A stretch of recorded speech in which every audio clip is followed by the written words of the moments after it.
Hello, welcome to another reaction to The Fat Electrician. This one is USS No-Go, America's Invincible Concrete Battleship, Fort Drum. This should be really interesting. I'm looking forward to this. Let's get into it. Ah yes, El Frale, that time the US military-industrial complex decided to play Pimp My Island. Today we're talking about Fort Drum. Yes, I realize that's a military base in New York. No, that's not what we're talking about. There's another Fort Drum. It's guarding the mouth of Manila Bay in the Philippines. It's also referred to as El Frale Island, America's unsinkable concrete battleship, or the USS No-Go. Basically, Oh wow, it's in the Philippines. This should be really interesting. I'm half Filipino, so it's amazing how many of his stories are based in the Philippines. This is pretty cool. the US military took a tiny island and turned the entire thing into a gun, and we're going to talk about it right after a word from our sponsor. This video is brought to you by Sheath. Okay, here's the deal. They're like normal underwear, except they're better because they have a pouch that you can stick your junk in, and then your balls aren't stuck to your thigh. I'll try to Discount skip code past down this. below. Let's get back to the video. So why on earth did America turn an island into a giant gun? Well, our story begins in 1898 during the Spanish-American War. Oh, Why is wow. America at war with Spain? To be honest, I'm kind of blanking out on that right now. Statistically, it's probably because they messed with our boats, so let's go ahead and double check that together.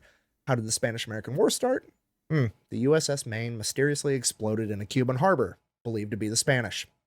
See, I was right. It's always the boats every single time. Honestly, at this point, Jordan Peterson needs to go back and rewrite his book, because he actually wrote a book called 12 Rules for Life, and the fact that not fucking with America's boats wasn't rule number one seems like an oversight on his part. Anyways, so America sends a bunch of boats into Manila Bay to fight the Spanish. While they're headed into Manila Bay, they pass this tiny little rock island called El Frale, and on El Frale, there was a bunch of Spanish artillery that basically tried to ambush all the American ships. It didn't really work, but it was a super good idea. Fast forward, America wins the Spanish-American War, takes control of the Philippines. So now with America in charge, they decided that they wanted to be able to defend Manila Bay, and they remembered back to how the Spanish almost had a successful ambush by putting artillery on El Frale, and that's when the Americans in charge said, hey, hear me out. Okay. Instead of putting artillery on El Frale, what if we turned El Frale into artillery? So the engineer was like, okay, here's the plan. We're going to level the entire island perfectly tabletop flat, and then we're going to build an enormous concrete bunker on top of it with two battleship turrets, each of which having two 12-inch guns on them. So the engineer in charge draws the blueprints up, sends those off to the War Department to get approval, at which point the War Department is like, hold on, let me get this straight. You want to level an entire island, build an enormous concrete bunker on top of it, and then you want to equip it with two battleship turrets, each of which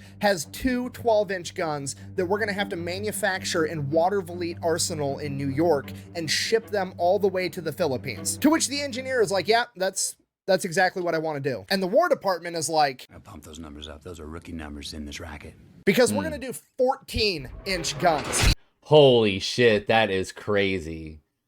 Oh my gosh, this is gonna be amazing. Each of which is going to be shooting 1,600-pound shells. If somebody tries to sneak into Manila Bay, we're literally going to start shooting cars at them until they go away. So they start construction in 1909, and it takes them 5 years to finish. And what they end up with is Fort Drum. Its concrete is anywhere between 25 and 36 feet thick. Crazy. The top deck is completely reinforced with steel, essentially making the entire fortress completely impervious to any weapon that exists at this point in time. Then the guns on top are 14-inch M1909 guns in a dual turret that was specially manufactured just for Fort Drum, and it is the only place they were ever used. This turret has armor that is 18 inches thick, virtually making that impervious too. Then, just in case being able to shoot cars at people you don't like while being inside of a bunker that makes you impervious to retaliation isn't enough, it also has 4 6-inch guns and 2 3-inch anti-aircraft guns. And inside the bunker, they have 6 months worth of food, their own power plant, and a distillery so that they can make their own clean drinking water. Basically, it's the world's best doomsday bunker.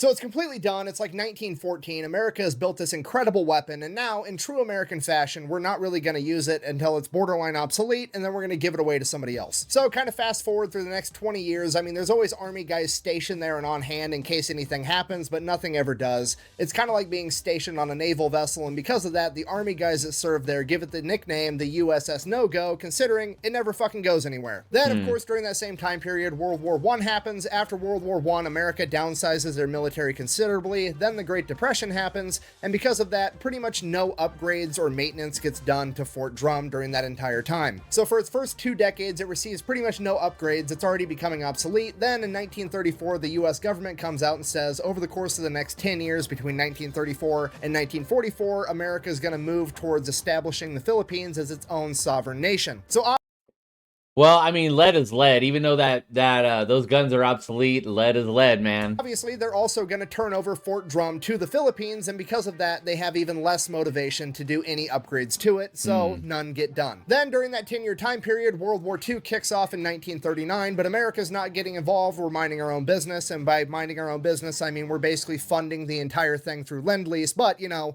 we're not involved. That's right. Pearl Harbor happens in 1941, aka somebody fucks with our boats, now we're going to war. Let's do this. 10 hours after Pearl Harbor, the Japanese show up in the Philippines, they invade, the American forces are not ready, and they all get driven down to the Bataan Peninsula, which as you can see is also at the mouth of Manila Bay with Corregidor and Fort Drum. For like the next 5 months, while American and Filipino forces duke it out with the Japanese on the peninsula, Fort Drum is pretty much shooting at any Japanese vessel that gets anywhere near it. The Japanese vessels are returning fire at Fort Drum, they're launching air raids, trying to bomb Fort Drum, none of which is effective at all. Also, he has another video called The Ghost of Bataan. It's you know, all in the similar timeline and stuff like that. I did a reaction to that one too. It's a very good story. So during this time, the Marines and soldiers stationed at Fort Drum rip all the buildings on top of it off, throw that shit in the ocean. They also tear down the 60-foot search tower and get rid of that as well. That way, the massive turrets can do a full 360 and be able to shoot in any direction. Then, April 9th, 1942, Bataan falls, and the only thing left is Corregidor, Fort Drum, and 2 other small coastal forts. For weeks after this, the Japanese shell both Corregidor and Fort Drum with naval gunfire, as well as conduct bombing runs. Fort Drum is pretty much completely impervious to all of it, which infuriates the Japanese. Corregidor, on the other hand, is nowhere near as fortified, and they are hurting bad. Because of this, the majority of Corregidor's defenses have been completely destroyed, and the only thing defending Corregidor now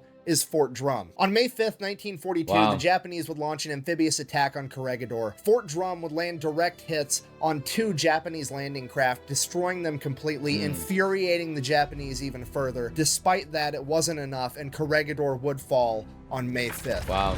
The concrete battleship and the 240 men manning it are now the last holdouts in the Philippines against the Japanese, and it is pissing the Japanese off. And in immediate retaliation for them taking out several of the Japanese landing crafts at Corregidor, they begin launching air raids against Fort Drum, and they are, again, completely ineffective. During those air raids, some of the Marines manning the anti-aircraft guns, they can't get through that big-ass armor, man. This is crazy. Would manage to shoot down a Japanese bomber, only serving to piss them off even more. At this point, General Wainwright, the man left in charge of American forces in the Philippines after General MacArthur abandoned his men and fled to Australia, issued the order that all American forces were to surrender on May 6th at noon. At this point, according to the legend, the entire crew of the USS No-Go, aka Fort Drum, gets together and they have a conversation and talk about whether or not they want to even follow this order, because they think they can go toe-to-toe with the Japanese forever inside of this concrete monstrosity. Unfortunately, they would come to the realization that this decision had already been made for them, because at some point the distillery that purifies their drinking water became damaged, and without US ships being able to bring them water, they weren't going to be able to hold out. So given that they have to surrender tomorrow but they still want to fight, they decide, hey, let's get rid of all this ammunition that we have, and they fire at the Japanese ships non-stop as fast as they can for like the next 18 hours straight. And apparently, according to legend, it got so hot inside of Fort Drum that it was able to increase the muzzle velocity of the guns, and they were able to score more hits on Japanese ships that thought that they were out of range. And they continued to fire non-stop until 11:59 on May 6th, when they were finally forced to surrender at noon. They then proceeded to sabotage the guns, the power plant, and flood as much of Fort Drum as they possibly could, making it useless to the Imperial Japanese.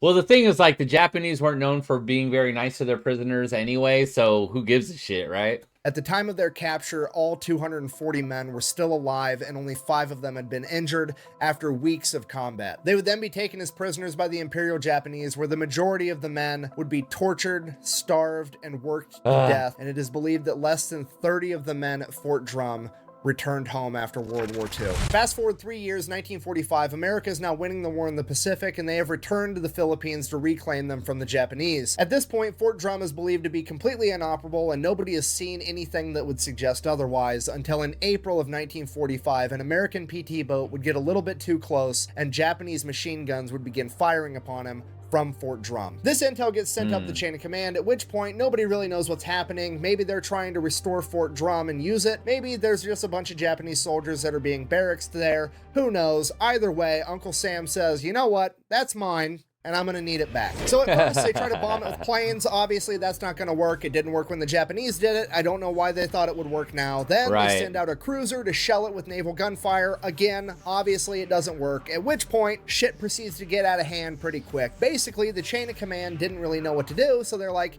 hear me out. Let's just give the blueprints for Fort Drum to an entire platoon of Army combat engineers, aka the demolition men, Here and we tell go them to get rid of it, and the sooner they do, the sooner we all get to go. Hey, those are the guys to give it to. Holy shit, this should be good.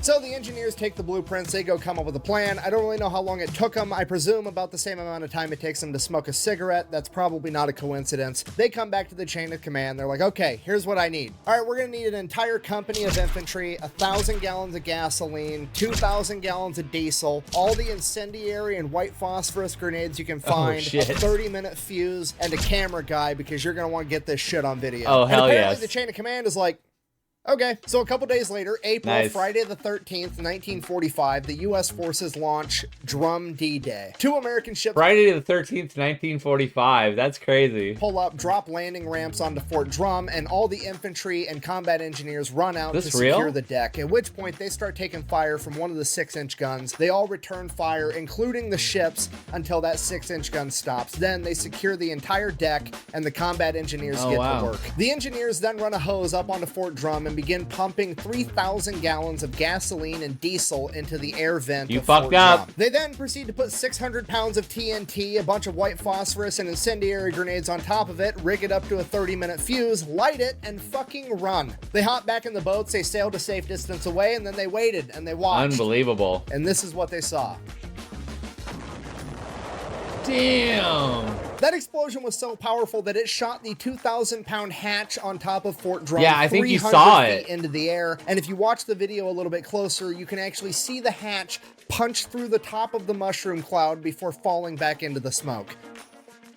Yeah, you saw that, yeah. The diesel fire inside of Fort Drum then proceeded to burn for 5 days straight, officially putting an end to any hopes of ever restoring it to its former glory. In the coming months, American and Filipino forces would reclaim the Philippines, Japan would end up surrendering, World War II would come to a close, and the next year, on July 4th, 1946, the Philippines would gain their independence, becoming their own sovereign nation, and thus taking control of Fort Drum, where it still sits at the mouth of Manila Bay, pretty much in the same condition that America left it, serving as a powerful reminder to not mess with America's boats, or anything that even kinda sorta looks like a boat for that matter, okay? Just don't. Thank you for watching. Best way to support the channel is go buy some merch over at thefatelectrician.com. Quack bang out. I feel like I can give all the examples in the world, and I'm still gonna wake up tomorrow to news that somebody touched the boats. Yeah, so I think that all started with that Iran obliterates half, or America obliterates half of Iran's navy. That's a really good video if you haven't seen that one. But this was a great story. I had no idea it was going to take place in the Philippines, so that was a good surprise. Let me know what you think. Please like, comment, and subscribe, and give me some more suggestions, some stuff you want me to watch. I appreciate your time. Have a good day.